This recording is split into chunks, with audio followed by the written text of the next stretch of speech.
Yeah. Hey, everyone. Welcome, you guys, you folks, you people out there.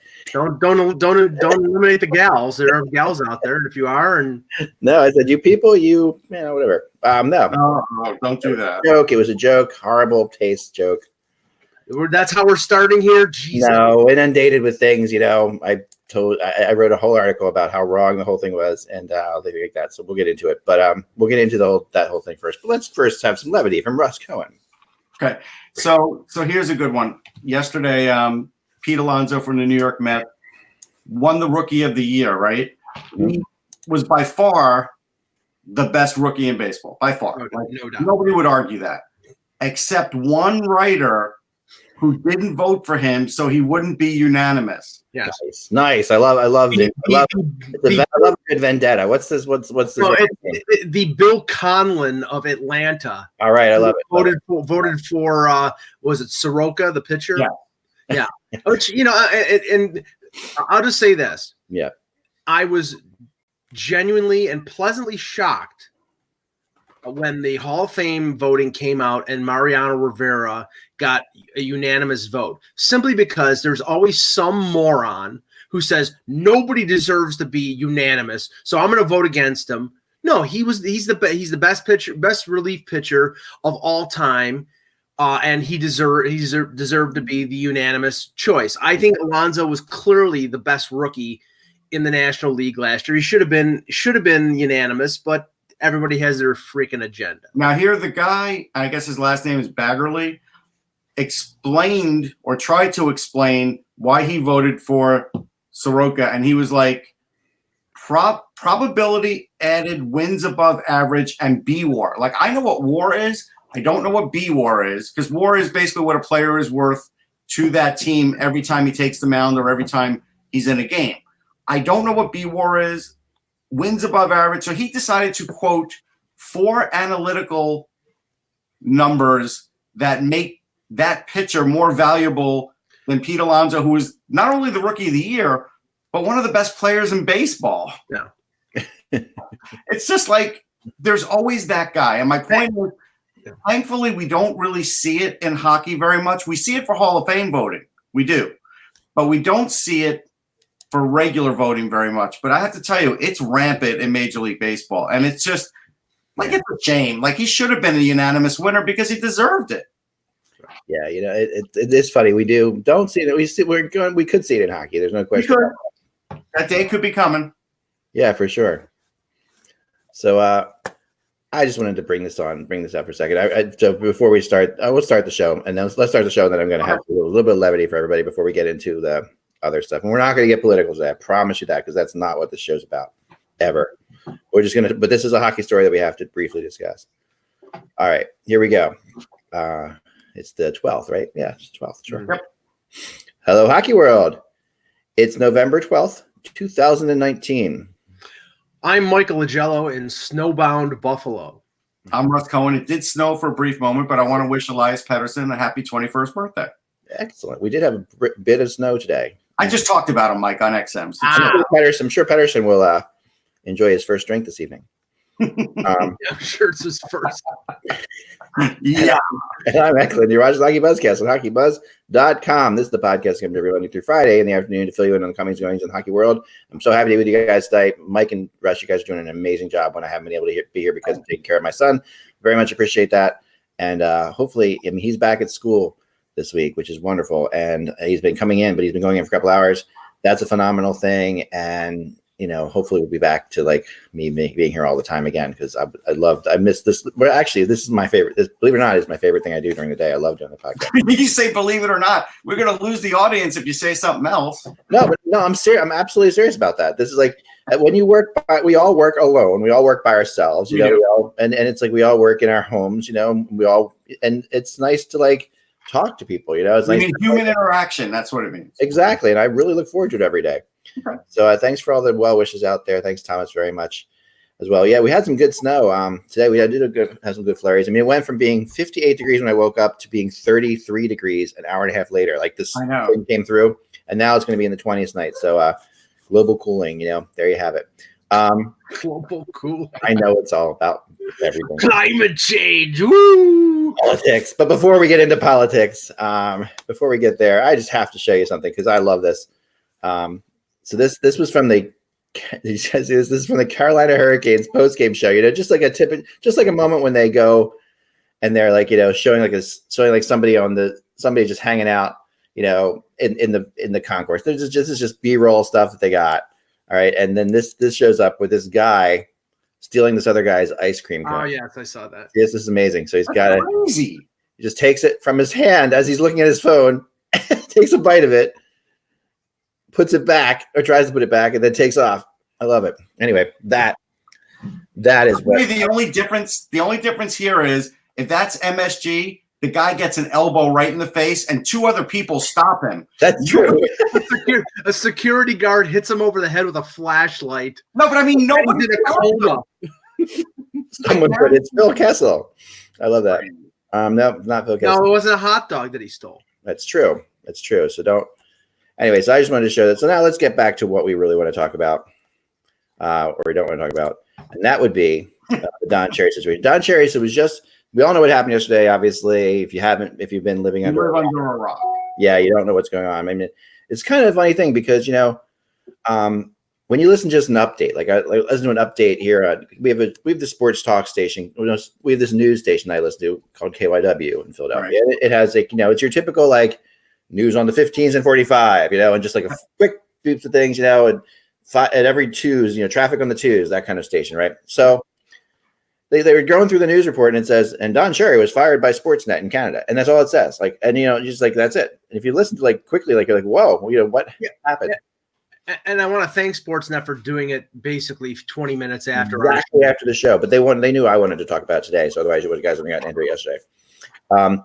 So, and of course I get a text from Mike. I'm with my son taking care of him. I get a text from Mike, you know, saying this has happened, you know, and I really appreciated that. And of course, the first thing that comes to your head when you don't know why, like I don't know why he's been fired, okay, is he did something wrong. Like, you know, like, and I didn't see hockey, you know, Coach's Corner this weekend, so I didn't know anything about the story.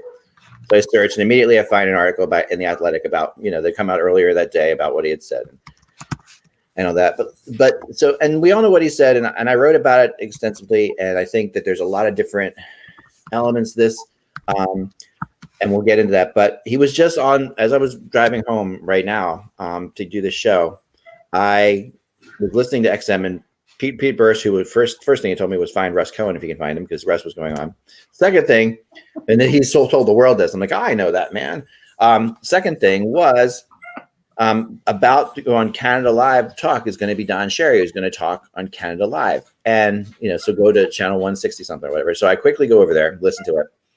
And he's on there and comes on and says some things that are really kind of interesting. First question was, do you think you should have apologized? You know, and Jerry says, no, I shouldn't apologize. You know, and then we know he's not. You know, he's not going to apologize. He's an 85-year-old guy who's basically is at the point in his life where he's like, you know, screw you. This is what I think. That's how it goes. That's the impression I got from the general thing. You know, we all probably know people like this in our lives.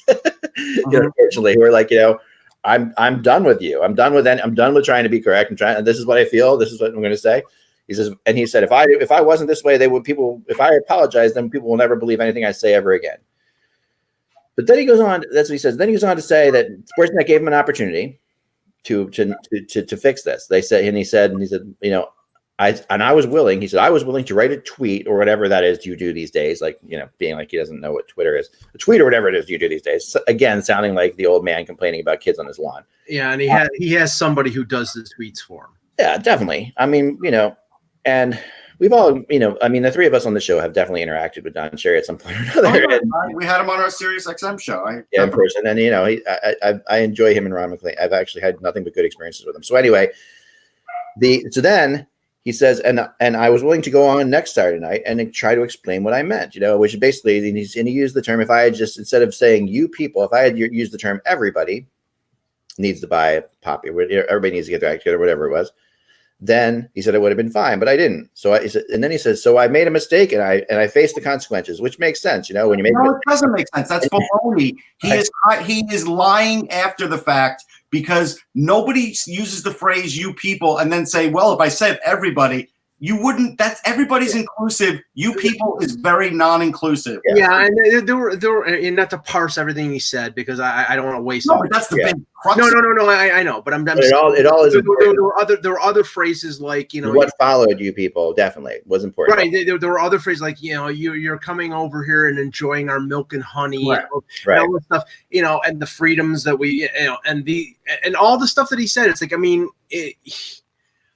let's just say that I think it's consistent with someone of an advanced age who at a certain point in their life doesn't care what, they're going to say what they want to say. They're going to do what they want to do and be damned the consequences. Yeah. Like look at Mike, for example, he's reached that age where he wants to say what he's going to say and do what he's going to do. And, he's a Republican and we all know that and we're fine with it. I thought we're going to get into politics here. No, but what I mean about that is we sit here and we talk every day, despite I get my head in the right place. Sorry. Despite having, having different political views, Mike and I never talk about politics ever. We talk about hockey and that's what we do. I don't want to argue. No, we don't want to argue. And I think I am so bored of arguing. Okay. I'm so bored of Republicans and Democrats arguing at this point. I'm done with it. I really am. I'm done with it. But I do think that what I wanted to bring up, well, let me finish with Don Cherry for a second. Yeah. So he's on there and he says over and over, he would say, I wasn't willing to go any further than a tweet and apologizing, trying to clarify it on clarifying what I said of the tweet and then going on next year, but they wanted me to do more. And I wasn't willing to do that. And the guy who's interviewing him says, well, why not? You just said you made a mistake. You're paying the consequences. He's like, yep, that's right. I did make a mistake and I'm paying the consequences. I'm not whining about it. I'm paying the consequences. And I'm like, there was so much incongruence with what he was saying. Well, here is something I think is a factor. I know that, and we all are aware of the mass exodus that has happened at Sportsnet over the last few months. Bob McCowan on Fan 590, John Shannon, Scott Morrison, a number of people. And when all this stuff was going on, I had said to someone when I was up for a Leaf game, I'm surprised that Cherry wasn't included because he's 85 years old. He makes a ton of money. Yeah. Right. Makes a ton of money. And, that probably his salary would pay for 2 or 3 other salaries to keep people. And the person said, well, he still gets ratings and his advertisers would back out of advertising on Hockey Night in Canada for his segment if he was gone. Now, one thing I saw that was very interesting, and I think is I'm not saying that the furor over his statements were not sufficient to have him either make an apology or be fired. But he has made things, he has said things in the past that were just as controversial, and he survived. At this instance, I believe this year was Don Cherry's last year. I don't think he would have been brought back next year. Anyway, yeah. Right. And I think that's a factor. But I also think the fact, and Kevin McGran reported it in on Twitter late yesterday, that Labatt's, who was one of his main advertisers, said they signed off on him being fired. Now, I assume that means that they will still advertise on Hockey Night in Canada in spite of Cherry not being there. If that's the case, then I don't hold Sportsnet to this high moral level. I think in part it's business. I'm going to say business, but you can't blame them for that. No. I'm not blaming them. I'm saying it's not purely a response to people sending messages to the Canadian version of the FCC in the hue and cry about him being a xenophobe and a racist. I think it's monetary and financial as well as that. I'm going to say one thing. The one thing I'll say is the outcry that I saw for people that are upset that Don Cherry got fired is because they have a childhood attachment to him, and it's something that they've now lost from their childhood, and they weren't prepared to do that. And you know what? Sometimes you have to grow up, and Don Cherry needs to grow up too. Yeah, he does, and I do agree. This is guy, and I brought it up, Russ, in my article that when we've been in the press box, for Stanley Cup final games or what have you, and I'm usually sitting close to or next to Russ in these situations. And then we go in between periods. You go to a place like a communal area where all the reporters will talk to each other, and the TVs are always on. The only time I've ever heard anybody ever say, hey, turn the TV up volume-wise is when Coach's Corner comes on. And that's when you'll hear, you'll see Dreger and McKenzie and Elliot Friedman and Pierre LeBrun and Russ Cohen. You'll see these mega forces of the sport watching this, watching it with and laughing at the controversial things he's saying in terms of like, oh, that's just Don being Don. He's gonna like say, like no European captain will ever win a Stanley Cup, or or I remember, we know all these things. Those are every bit as xenophobic as this, but the difference is here, and this is what I think I want to discuss with you guys, that sports has this trash talk thing. I'm so small. Trash talk thing where you where that's allowed still, and the whole idea of like, okay, there's still a sense of we're allowed to say things that are a little bit weird, a little bit off, because it's sports, because it's trash talking. And when people say Don like has a history of saying stuff, most of the stuff he's had a history of saying that has been bad has been in the context of that trash talking. Which, right. We know his bad, like, words against. I was telling Russ yesterday, I saw the Russian 5 documentary on NBC last week, and they had a snippet of Cherry talking about the 5 Russians for the Detroit Red Wings, and we don't want Russians here. Canadians don't want Russians here. Blah blah blah. French Canadians wearing visors. Remember that? That was like a thing. French Canadians are all out there wearing. Yeah, he has called particular players sweethearts in the Carolina Hurricanes. He didn't believe in Austin Matthews because he was an American. He constantly ripped the college hockey system because the OHL is superior in his mind, even though he knows nothing about either one of them that much anymore, except he coaches a game once a year, and I don't think he does that anymore. So, again, he says what Canadians want to hear. Now, he may believe a lot of that, but you know what? You're on national television that is beamed throughout your country. You should know better. And when you say something about a sport, like, you separate it out, you're talking about a sport, though, like I wrote in the article, there are gay hockey players in the NHL. No one knows that. No one talks about it. Tolerance in sports is way behind still. In so many ways, And the fact is that he can still say stuff about sports and it's being okay. So that's why I didn't think he went too far. Well, I think he crossed the line. I think the line, and that line is what I try to keep on Hockey Buzz. I know some people who were named.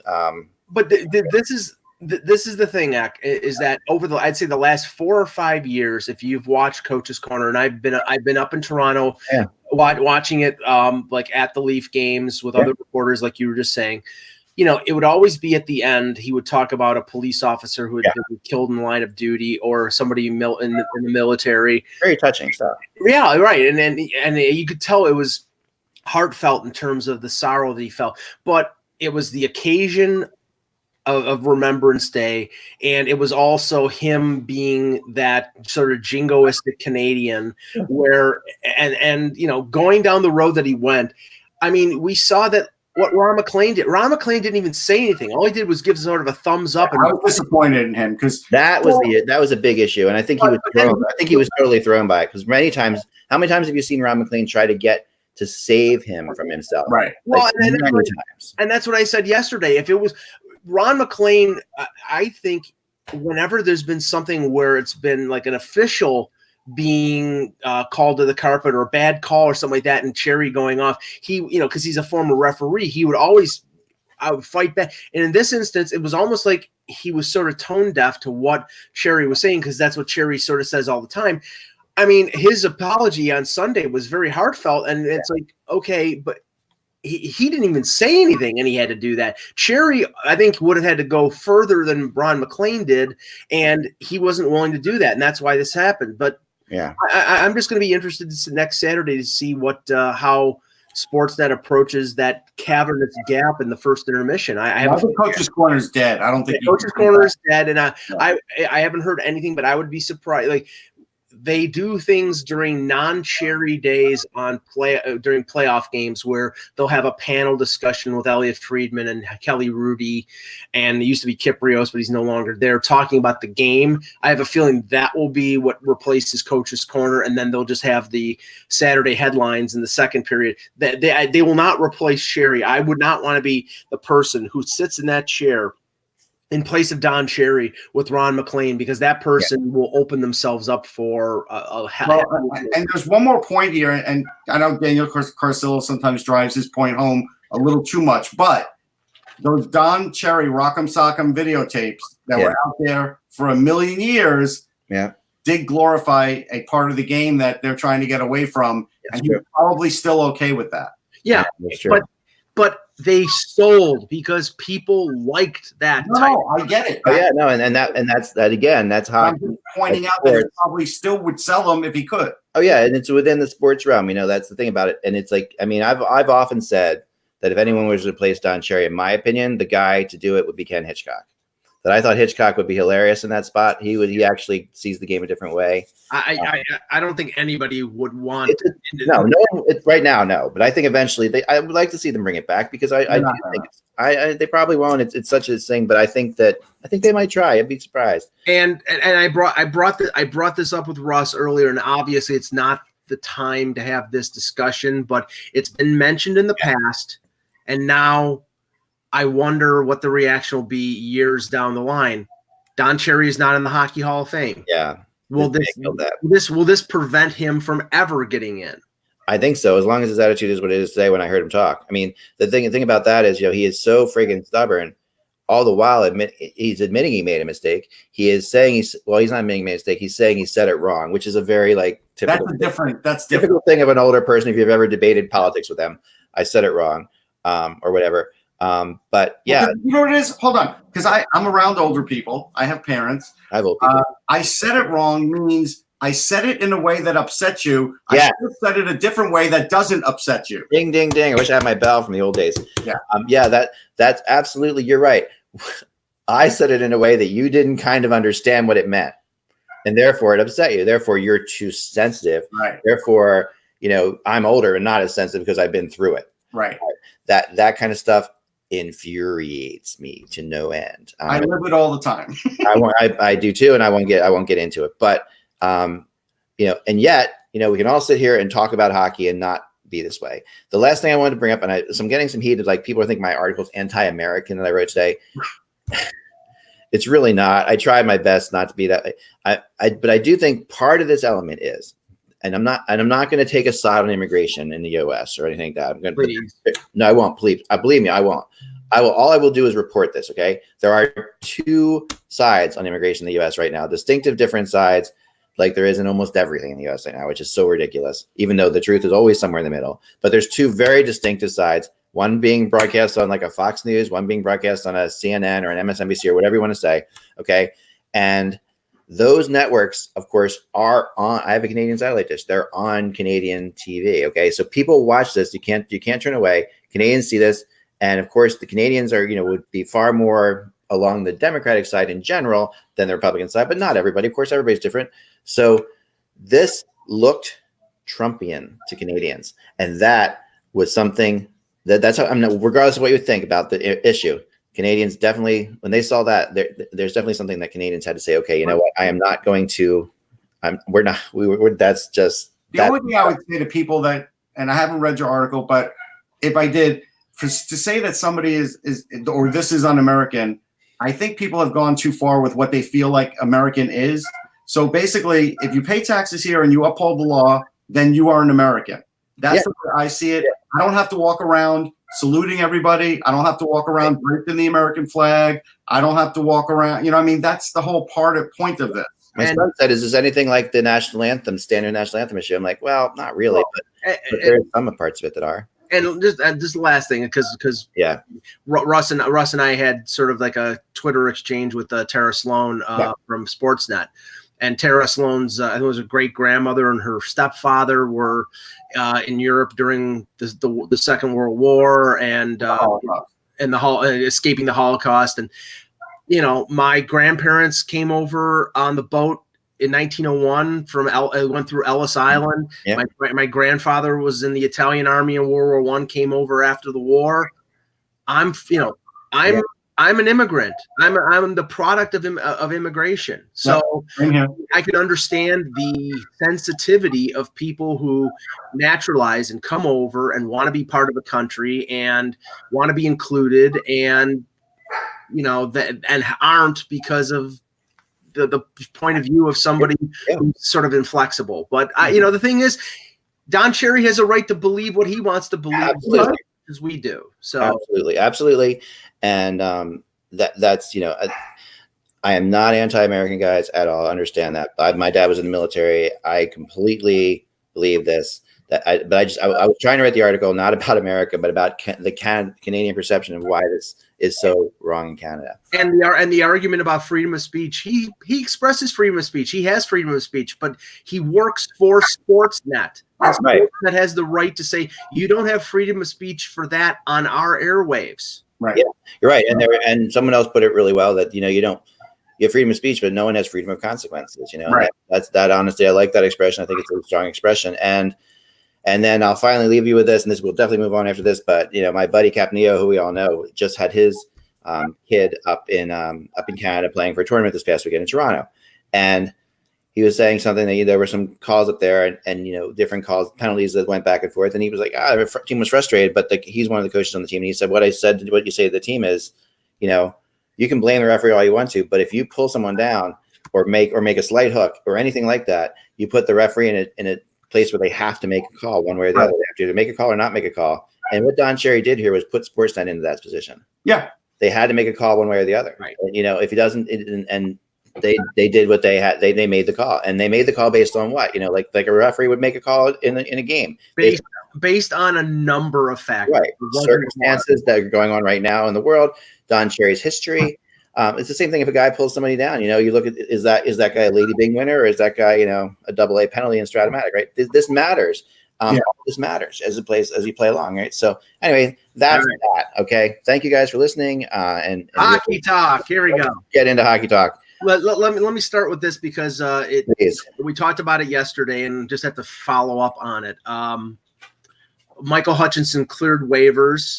He's been assigned to the Toronto Marlies. Yeah. They have called up Casimir Kaskisuo, who, and I'm not trying to insult him. He could very well end up being an NHL goaltender, but all the indicators are he was a free agent signing out of Minnesota Duluth. He's been in the Leaf organization, I think, 3 years. A couple years ago, they loaned him out to another AHL team. Now, Jordan Binnington, that happened to him, so that's not it. Part and parcel with him not being a quality goaltender. I think he's a quality AHL goaltender. I don't think he's an NHL goaltender, so I don't think that this is the answer to the Leafs' problems.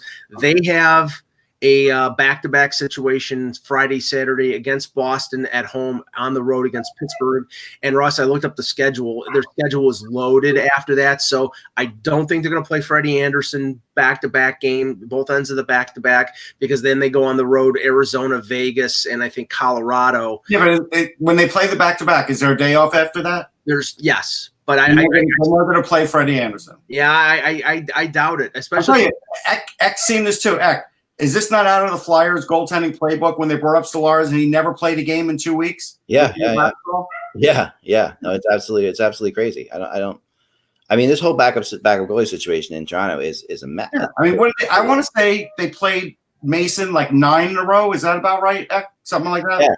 Yeah. They kept, and everyone was like, "Come on, yeah." And Stellaris, was having a good season in the minors. Looked like he was fine. I think. See, the thing is, it's like they play at the Islanders, they play the Bruins, and they play Pittsburgh 3 games in 4 nights. And that the second of back-to-back would be the 3rd game in 4 nights. I think they would sacrifice Casimir Kaskisuo to a volcano rather than play Freddie Anderson. You know what they'll do? If Anderson's in games that are getting out of hand, they'll put Kaskisuo in. That's what they'll do, because that's what the Flyers would do. But they would start they would start Mason every game otherwise. But in this instance, I think this is buying them a little bit of time for Dubas to sort of scan the league and see if there's an opportunity somewhere. Now this brings up a point where I want to bring up what kind of a goalie do you want as to be your backup? Like this is something we've talked about before, but I think it's like your great backup goalie. Yeah, like what is the situation? Like, are you looking for an experienced guy, like say if he was available, like a Mike Smith who's been through a lot, or were you looking for like a guy like who can possibly see? Because here's my theory. So what are you looking for? Like, are you looking for like a guy who's just good enough, like Hutchinson, maybe? No. I think they're looking for a guy who can occasionally steal a game. Yeah. But the problem is, and I said this when I wrote yesterday, 3 years ago, Mike Babcock did this with Jonas Enroth. He started 4 games. Right. They lost. I think they lost all 4, and they waived him. And they brought up Antoine Bibeau, who was not an NHL goaltender. And then eventually, when McElhinney was placed on waivers by I can't even remember who he was with at that point, that they claimed him. And then McElhinney. I mean, they're looking for what McElhinney gave them. He's a veteran guy. He could not play in 2 weeks, and he would play well because he's being a backup goaltender. They still haven't recovered from him being placed on waivers, but that's crying over spilt milk. Garrett Sparks was a disaster. They brought in Hutchinson to be a stopgap, and he was last year. He played 5 games. This year, he was the disaster scenario for Neuwirth, and Neuwirth couldn't stay healthy. Shocking. Right. So right now, they're looking for somebody who can steal them a game, but somebody who doesn't make a ton of money, and that's the problem. I'll give you an analogy. I'll be right back for a second. Shut up my dog. Hold on a second. I think, like, if you have, let's say, Jarl Halak, and Jarl Halak, let's say Mark gets injured, Jarl Halak leads the Boston Bruins to the Stanley Cup. Right. Jarl Halak's agent the next year says, I want starting goalie money, even if I'm the backup, or trade my client because he could still be a starter in this league. Right. Jarl Halak, is just biding his time. Where, like, a guy like Khudobin knows he's a backup, likes being a backup. That's sort of what you want. Marc-Andre Fleury was not going to stay Matt Murray's backup for very long. Right. He was a good teammate that 1 year, but he wasn't going to sign a new contract to be Matt Murray's backup. It wasn't going to happen. Well, the name, and see, this is the interesting. The names that are being brought up, and I know people are messaging me like, "What about Casey DeSmith? What about Louis Domingue? Calvin Pickard, who was with the Leafs last year, but he played. None of those are really better than Hutchinson, right? And that's my point. Like, maybe Domingue is, but Domingue, I know he had a bunch of wins last year, but he was playing in front of the team that had the best record in 35 years. Yeah. So of course he had a good record, and the save percentage wasn't that great, and he wasn't that great in Arizona. So before that, so I'm skeptical about him. DeSmith is a well-paid backup who I thought was going to be backup, but they knew that they couldn't get Tristan Jarry through waivers because he was making less than $700,000 and is a good prospect. Yeah, he kept Jarry up, and they sent DeSmith and ate a little money on his contract. He's I think he's like a 1.1 or 1.2 million dollar cap hit. So and Matt Murray has been hurt so often, so it doesn't make sense for Pittsburgh to get rid of that third goaltender who has NHL experience. Yeah, there are not many. What's the point? Nobody wants to do that now. Right. If you're getting a goalie right now, you're getting somebody's 4th goaltender. Right. I mean, like they were looking into Scott Darling apparently, like that. Yeah, and Scott Darling chose to go to Austria instead. Phoenix Copley with the Washington, he's the number 3 in case they want to send Samsonov back to Hershey. They're not going to do that either. So right now, unless the Leafs are willing to trade something of value, Flamester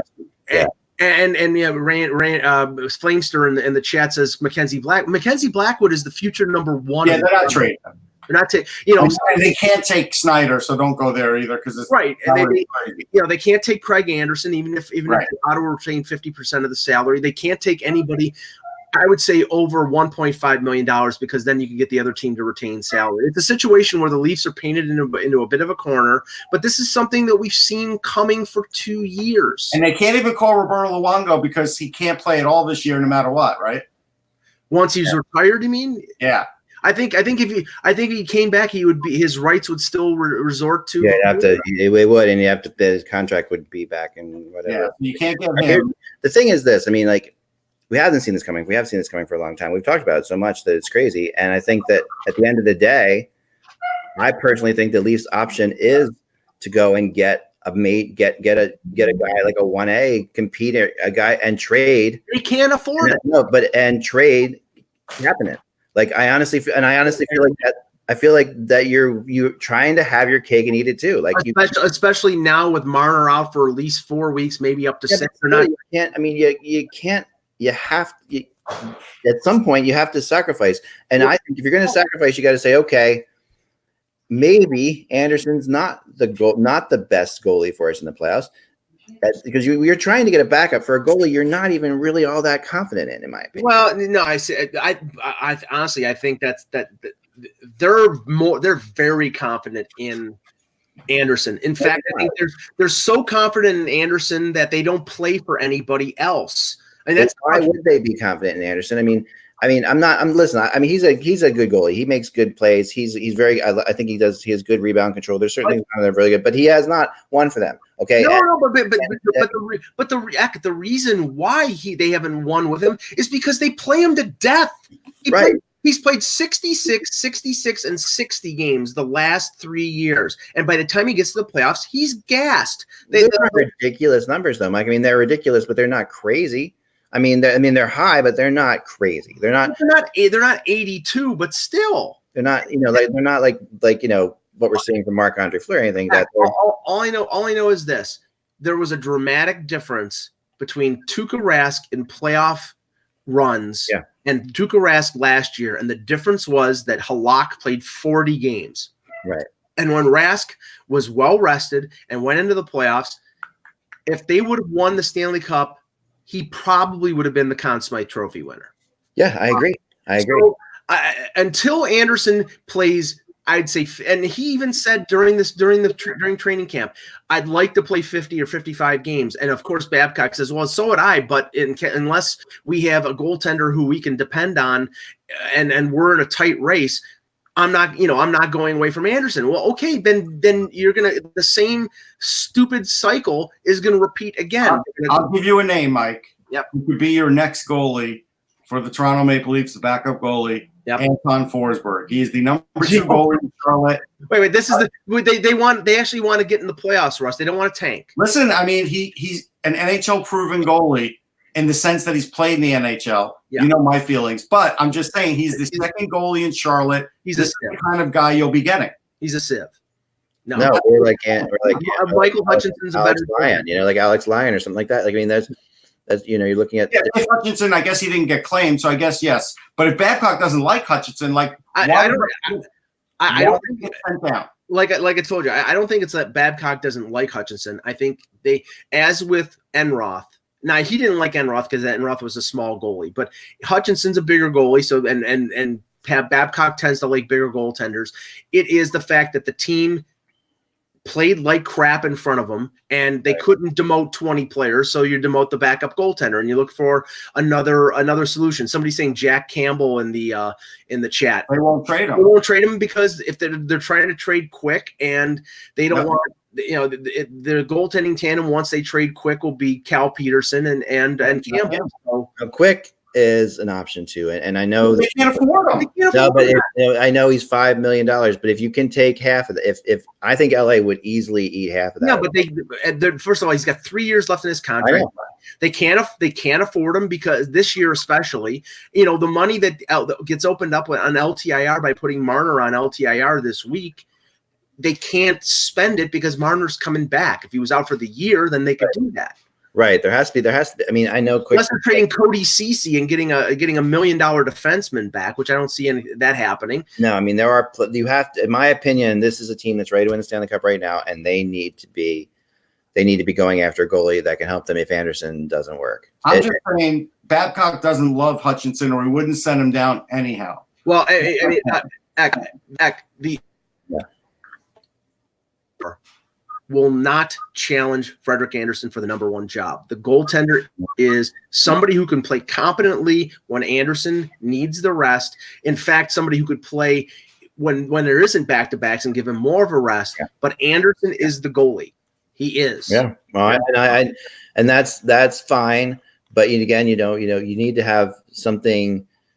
You've got all this money spent, all these players in there, and you're hanging on, the groin of Frederik Andersen or whatever to make it through this season. Well, I mean, if he gets hurt, they're done. If he gets hurt, they're probably not if he gets hurt for 6 to 8 weeks, they are not a playoff team.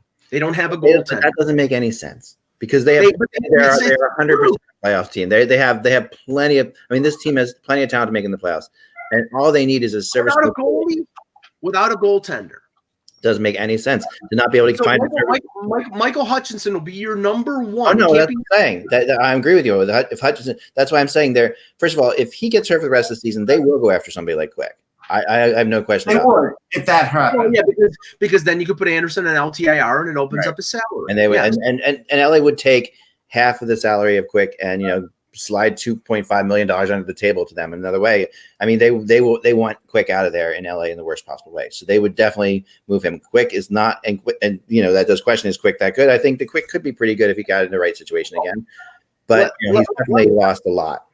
Let's talk about LA because we can get off the Leaf page. I know people don't know because it's funny because the comments about the Kings right now is that everybody other than Doughty and Kopitar and the young guys are up for trade. And I asked the guys yesterday because we had Peter and Jan on the show, who in their right mind is trading for Dustin Brown or Jeff Carter? Yeah, or maybe I think they can move Alec Martinez because teams need defense. Yeah, I think they can move to Foley.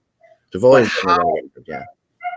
how are they going to move Quick or Carter or Brown or Kovalchuk?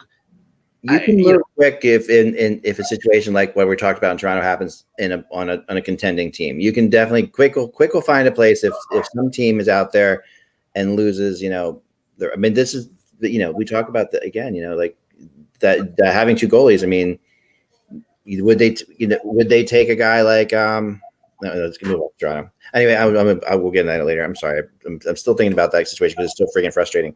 But yeah, with the Kings, I do agree with you that there's this. They have a lot of unmovable players for sure, and then there's Carter, and a lot of them have no trade clauses too. And they don't want to leave LA. So Carter's not leaving LA. I mean, the only way you move Carter is to Anaheim. That's it. That's your only option you have. If you move to Anaheim, or if they buy him out. They buy him out, yeah, but he's not going to play anywhere else. That's Jeff Carter's MO. He's going to stay. He's not going anywhere else. He's done, and he really does look like a shadow of himself. He really does not look good either. So on top of it all, I don't know. Maybe he could get regenerated someplace else, maybe revived, but he's only going to stay there, and he's just going to stay in LA for sure. That's where he's going to be. I think that Brown is an interesting one. I could see. Who's going to move for him? They're going to have to eat again. LA's going to have to eat salary big time on these contracts if they do it. Yeah, but you're limited to how many contracts you can retain salary on, and I think that. Yeah, I mean they already bought out Phaneuf, and I think you can only have 3 buyouts, and you can only have limited in retaining salary. Actually, this is the issue with LA. Fans are now watching Gabe Vilardi and Derek Forbort. They're looking at every tweet from practice to see when they might come back, just because they want to see different players because they're bored with what they're seeing. And Gabe Vilardi may rejoin the Ontario Reign, but he's still in non-contact. And Derek Forbort, like they just said, he's not even close. Yeah, right. And McClellan said that. And it's like, if it's come to you as a fan worrying about Derek Forbort, then you don't really love your team. No. Yeah, they bought out Phaneuf. They settled with Richards. I don't know if that's considered a buyout or not, but it was that very screwy contract situation. They're not retaining salary on anybody right now. I think the cap is 3 players. You can do it on 3. But if you were say you retain salary on Brown or Carter, that's for this year and 2 more years. So it's not something you do that, and I mean you can retain up to in the $2 million range, a little over that. Right. And that's, for a team that's looking to shed salary. Yeah. It's not terrible. I mean, it's possible. I mean, I think that, the Kings fans, I hear it all the time too, from my friends out there. They're just dying as are the Ducks fans actually to see the younger players play more, and they both have pretty good coming up group, right, Russ? I mean, in LA. Yeah. No, I mean, LA's got guys that got killed. Gabe Vilardi, if he's over his back woes, could be a top 6 player. I mean, they do have some, but they don't have as many as they used to. Right. And it's this is brought up in the chat room was by Thomas. I think your thought, like Mike said, is pretty great. Yeah. So brought up in the chat room by Thomas that that Barry Trotz is the fastest coach in the Islanders' history to get to 60 wins. The Islanders haven't had a ton of coaches. He's better than Al Arbor. You might as well just you should definitely go ahead now. Go ahead. Just go ahead now. And it's like no, but I mean, come on. What he's done is pretty damn impressive. what he's done is great in the regular season. Yes. Yeah, I really want a playoff round too. I mean, that's not, again, that team wasn't supposed to make the playoffs, nonetheless win a playoff round. So I think that so far, if he goes 2 playoff rounds, I'll start screaming it from the rooftops. But let's see him get through 2 playoff rounds with this team. Yeah. Last night we had 1 game, but it was really kind of 2 games, but one was really not a game at all. The other was a game. The Coyotes Capitals game last night was really interesting. And yeah, Russ, I know you wanted to bring up something about that. Yeah, Cat Silverman had a good point on Twitter, and that was how you had the regulation wins as a tiebreaker at the end of the season. Well, that was a game where I guess Arizona had a 2-0 lead and lost it, and then won it in the shootout. That's where these early season games can hurt you. And the Flyers have had a few. And a lot of these teams that with coaches that know how to get a point go through. Yeah. And, even like Hackstall before he was gone would say, well, we got a point. And it's like, yeah, but, the regulation point is much, the regulation 2 points is much greater than the overtime 2 points. Way ahead. I agree. And I do think that I was just impressed that, the Coyotes to do that, in Washington, even though they lost, it felt like, the Capitals are still a very strong team. Oh no, the Coyotes won. I'm sorry about that. I'm losing my mind. Yeah, that was the first loss in 7 games or something for the Capitals. Yeah. And they still have I think they have a 12-game streak though of getting points, like you said. So, but for the Coyotes to win that game last night, that I feel like the Coyotes are that was one of those games that is a stepping stone. Like they really are. Big win. There's no doubt. Are here, to be significant. They're a significant team now, and it's been a long time since that's been the case with Arizona. I think, and Tocchet again, another coaching situation, I think deserves tons of credit for that. No, he does. But this is difference in this league right now is coaches figure things out. And so right now, a lot of coaches have figured out if you get into overtime, play overtime safe. Yeah. Let's, we got our point, and then now we'll take the big chances in the shootout rather than in the overtime.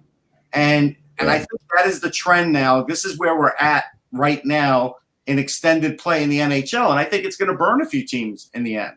It is, and we had people complaining about the shootout still the other day, and that makes me nuts. Like we wouldn't complain about the shootout if teams actually played the right way. And this all comes down to, like we've talked about for years. I do think that there should be. I do think a regulation win should still be a 3-point thing. I don't think there's any question that should be the case. Well, and Mike, you could add to this too because you've seen it. The team with the best line changes in overtime seems to win. Yeah. The overtime, the 3-on-3 overtime that I saw between Arizona and Buffalo, I think set back this league about 25 years because it was the shots on goal were 1-0 in 5 minutes. And every time they entered the zone and couldn't get a clear chance, both teams recycled back into the neutral zone. They made their change while they kept possession of the puck, and then went back in on the attack. And then if the other team defended the 3-on-3 right, where they were basically playing man on man, right, and they couldn't get an odd man situation, they just kept circling and circling, looking for a chance. Yep. Passed it back, and didn't allow any, nothing. Didn't allow any kind of situation where there was a possibility of an odd man break going the other way. And then after that 5 minutes of relative boredom, although there was some excitement, and because 1 goal wins the game, they go to a shootout, and the shootout was dreadful. So I hate the shootout. Russ had to sit through that 11 round atrocity. I will say though, in that game, next to him during that, I thought that actually was pretty exciting. That was kind of exciting, Mike. That's the one weird one where there was some excitement. I don't know why I can't explain it, but for most part, I agree with you. But it's just like I don't want to see overtime become the best line changes or who played the safest or who's played the best defensive. 3-on-3 overtime is not supposed to show off defense. Yeah, and just how crazy fun it was, and it's just lost that right for sure. And in Buffalo, it was like, oh my God, Ralph Kruger put out 3 forwards in the 3-on-3 OT. Oh my God! What? They didn't do anything. But the bigger thing to me. Go ahead, Russ. You go. Yesterday, I read a quote from Joel Quenneville in that 6-5 win, right, against the Rangers, and he was like, "We did some things the right way, meaning they didn't do everything right," and he was looking down at his feet when he said the quote, because you know that Joel Quenneville wasn't happy that they gave up 5 goals. Yeah. What he was saying in code was, I hated the way we played. We won, but I hated the way we had to play to win. Yeah. No, I mean, we're already seeing, and what you saw, Mike, the other day is like the perfect example of this. When you have teams from opposite conferences playing each other and it's close in like the last 10 minutes of the third period, no one's going to go for it. Right. I mean, the only time that you're going to see teams going for it is when you want to keep that other team from getting the 1 point. But if you're in conferences opposite of each other, there is no point in that. And everybody should just almost accept Stanley Cup. Everybody's playing it safe. Yeah, everybody should just, it's almost like the coaches just look at each other and say, okay, let's just each get a point and we'll see what happens after that. We'll go for the other point. But when you're in opposite conferences, there's no reason not to do that. And that to me is infuriating.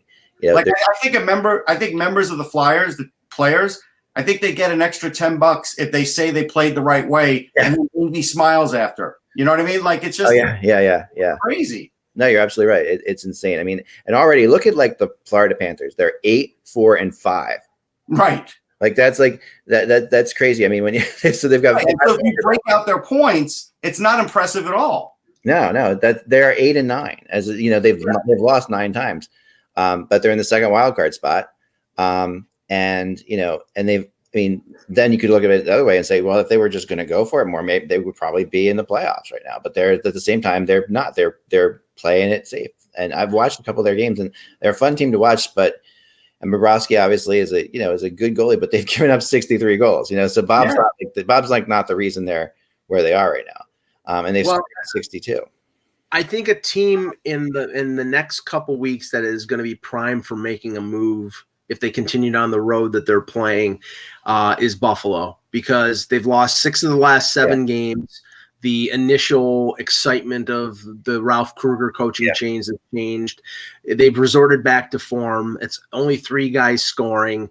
Their goaltending is average, and they have a glut on defense. Yeah, and I don't think they're going to trade Ristolainen anymore because he seems to like playing under Kruger a lot. I think it's working out there well. Yeah, but Scandella is an expiring contract, and Bogosian is coming back, so I wouldn't be surprised. They need scoring forwards badly because they really their second line right now could be one of the worst in hockey. But couldn't you see like a package deal of like Scandella and Sam Reinhart for somebody? Yeah. That only if they're not willing to pay Reinhart what he's probably going to demand. I don't think they are. I don't. Well, I mean, he's going to score right now. He's going to score 30 goals again, Ross, and they can't. I don't think they really can afford to trade a guy who's a guaranteed 30 goals. What's he going to ask for? I think he's going to ask for probably in the neighborhood of $7 million a year. I think Skinner made that impossible for him to make that money. Well, I think are you going to pay Dahlin or are you going to pay Sam Reinhart? You just beat me to the punch. That's what makes it impossible, because if Dahlin is willing to take a Shabbat type deal, $8 million, $8.5 million on an 8-year deal, then I think they can pay Reinhart. But if he wants more than that, or he wants a shorter term deal, and then it's probably going to be a lot more expensive to sign him in a couple years. And they don't want to walk the road with Reinhart that the Jets walk with Trouba, where it's walking him toward unrestricted free agency. Then they're going to have to make a choice. Yeah, I think Dahlin's contract demand went up when Nick Lidstrom visited him over in Sweden. I think that, unfortunately, because that's what Nick Lidstrom thinks of Dahlin, and we all know what this guy can be. He's not accepting Shabbat money, I don't think. Yeah, I mean, I think the Sabres have the money to do that. I mean, well, they have over $25 million in money next year, but right now they're losing a ton of players. I mean, they have like 7 unrestricted free agents now. Some of those spots will be filled by players in Rochester, young guys like Dylan Cousins might make the team next year. Right. Could make it next year. But Russ, I honestly, and I wasn't a proponent of this, but Middlestat has not scored in over a dozen games. I'm getting to the point where I think and send him down for a while. It's fine. It might be better to put him. Yeah, I think that's fine. Go ahead and send him down for a while. But at the end of the day, why don't you just trade Scandella, bring up Will Borgen? Like that's how you could save money.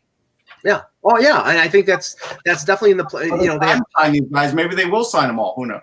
Yeah, they have Pilot and they have Borgen down with the Amherst. So I think that they don't even need to bring them up because they have 9 defensemen. Once Bogosian comes back, they have 9 defensemen. 9. That's too many. That's it's just too many. And I think they have that anticipating that they were going to move Ristolainen. So they're kind of in a spot now where at the beginning of the year, I think they're like, okay, we got to stock up because we're going to move Ristolainen for some offensive help. That's what they were looking to do. I'm kind of surprised that what's his name? Gosh, he got put through waivers for the Kings, and I'll think of it in a second. There's a guy I thought the Sabres were really going to go after. I mentioned it before, who played with Kruger on that Europe team. Oh, are you talking about Tobias Reeder? Yeah, Tobias Reeder. I think he's. God, stop with him, Eck. He's done.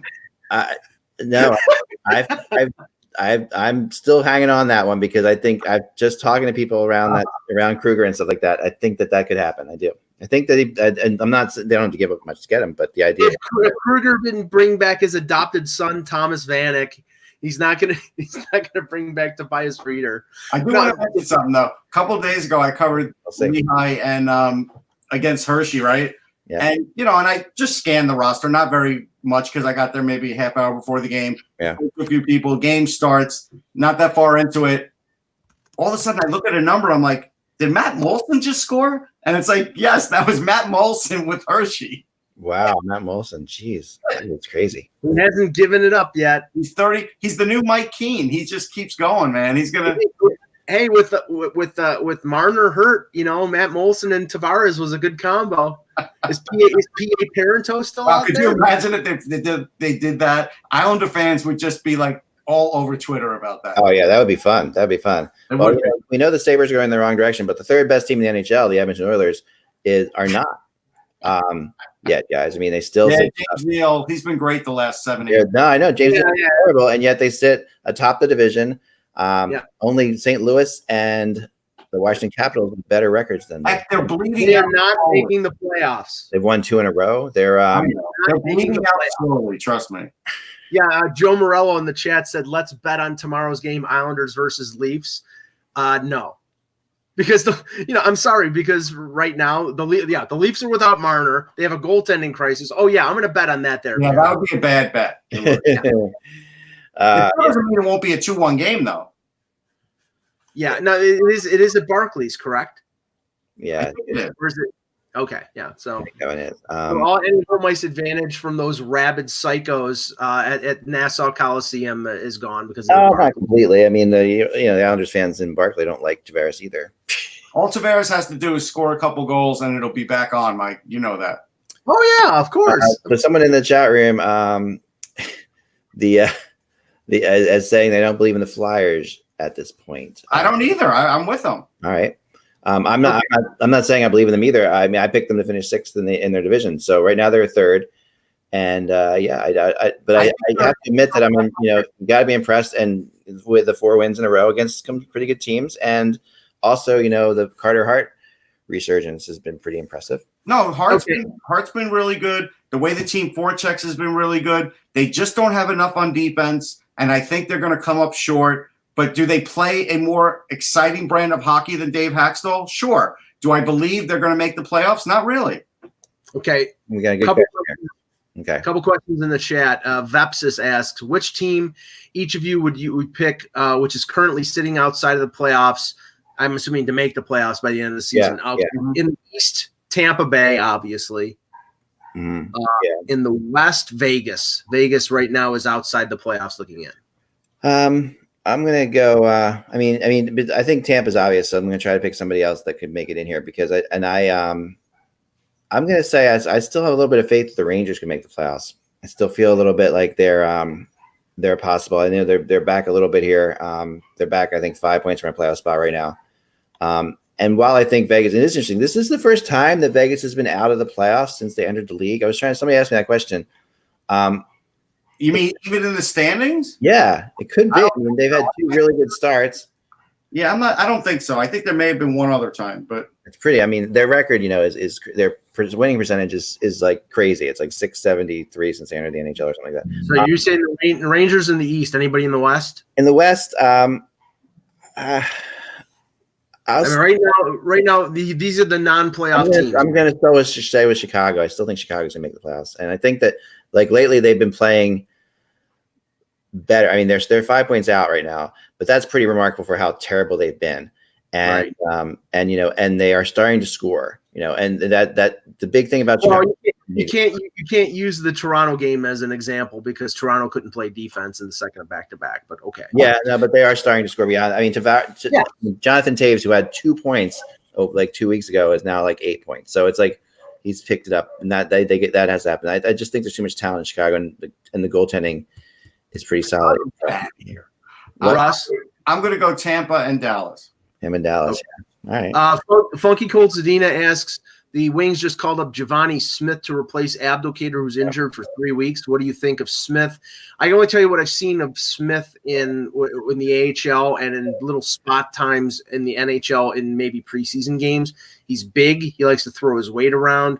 I don't know if he has the skill, but he does put a good effort in. So, maybe he could be a fourth liner. I don't know, Russ. What do you think? Oh, he's got good hands. He's got decent speed. He does generally score around the net, but I like it. I do think he has good hands. I think he could score some goals. He could be one of those guys that do get in front of the goalie on if they wanted to use him that way on the power play. He does have a decent shot, but I don't know how many goals he'll score that way. But he will add some excitement. He's a fun player to watch.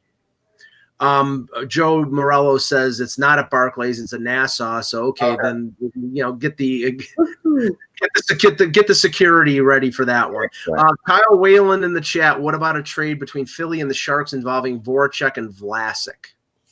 The Flyers would do it in a heartbeat. There's no way they would take Voracek and all those years on the deal. No right, that doesn't help San Jose. Voracek's pretty hard to move. But I think the Flyers would do that in a heartbeat for sure. Like Vlasic is. The Flyers would do it. San Jose would not. Voracek for Ben is another one that Anthony has in the chat room, and that actually is one thing I've heard a little bit more of. And that I think is possible as the year goes on. Wow. Mark Peterson says, "What do you do with Ghost, meaning Gostisbehere? What is he actually? He's actually worth a lot because he's a mobile right-hand shot defenseman. Yeah, he has to play. You can't. He's the one guy who it doesn't benefit you sitting him in the box because they don't have suitable replacements. So you have to play him and hope he plays out of it. But I've never seen him play with less confidence, honestly. Yeah, and he is such a confidence type guy. Like he rides confidence like no one. Like almost he gets it back. He starts scoring. I mean, all the ingredients are there. Yeah, that's for sure. And every time he's been put into the press box to watch, he's returned worse than he was when he went in. Yeah. And I just think that some you got to be able to read your players sometimes. Like there's certain personalities. Like his personality is very. He's like don't get too high or too low is not in Gostisbehere's vocabulary. Right. He is. He gets too high and he gets too low all the time. He's not losing them games. No, he's just not winning them like he used to. Yeah. Last one, Bardicus asked, "What's up with Tyson Barrie? If I knew the Leafs would hire me as some sort of guru or like their version of Karnak." What I've been told, Mike, is that, and you would know this more than I would probably, is that he is hating the fact that he's not allowed, quote unquote, to take rushes. Like he wants to carry the puck through, and Babcock's system doesn't want him to do that.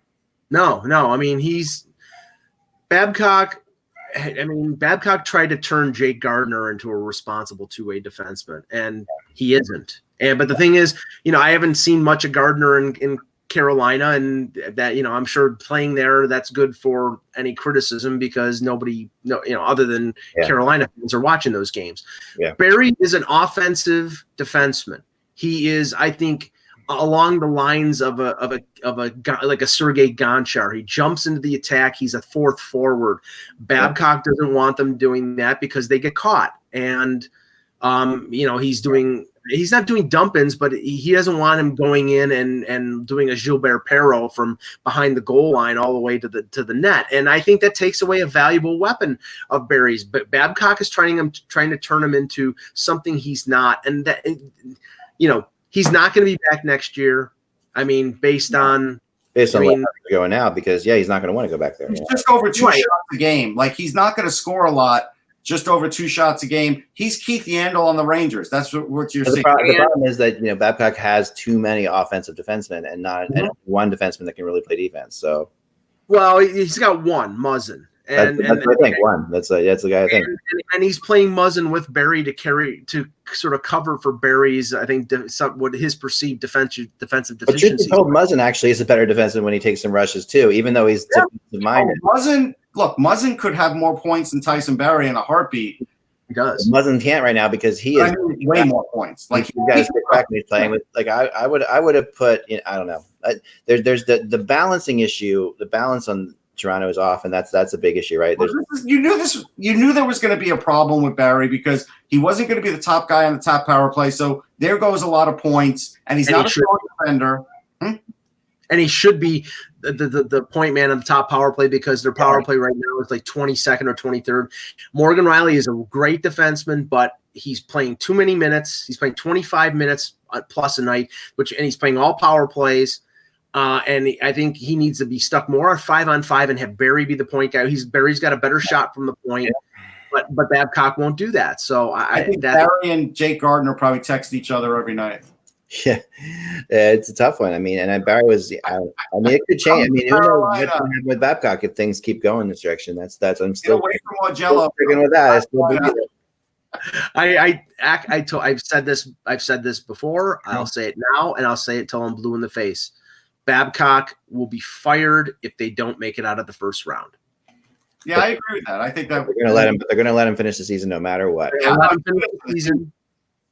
As long as they're within a couple points of a playoff spot, they're not going to make a move on him. But if Dubas provides him all this talent and they lose in the first round, Babcock will be fired. Yeah, they're letting him do it his way. But I'm telling you, I have a problem with right now the way Brendan Shanahan's being super, super quiet. He never used to be with this organization, but now he is. I'm telling you, the minute the playoffs start, or maybe even at the deadline. If I were Shanahan, I would put a lot of pressure on Babcock. I would publicly. Yeah, I would publicly do it too.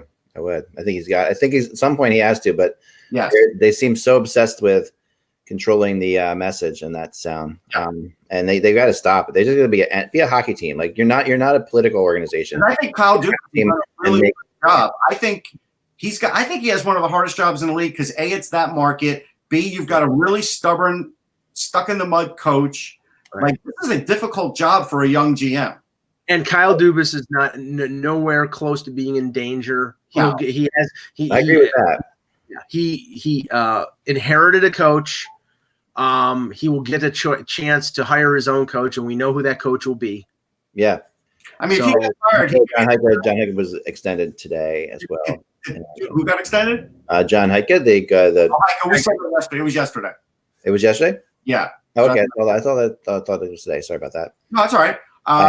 Probably not the least paid NHL GM anymore like he was before. So he still might be. I want to say that if Kyle Dubas got fired, he probably could be the general manager of Monday Night Raw the next day. So there you go. That's all the time I have for today, guys. Thanks so much for watching, subscribing, and liking. And please pass along to your friends what we're doing here. And go to patreon.com/hockey. To support the show. We would really appreciate that. Of course, if you get anything out of this, you find it a fun part of your day, we'd love that. Thank you very much. Remember, without the buzz, it is just hockey. We will talk to you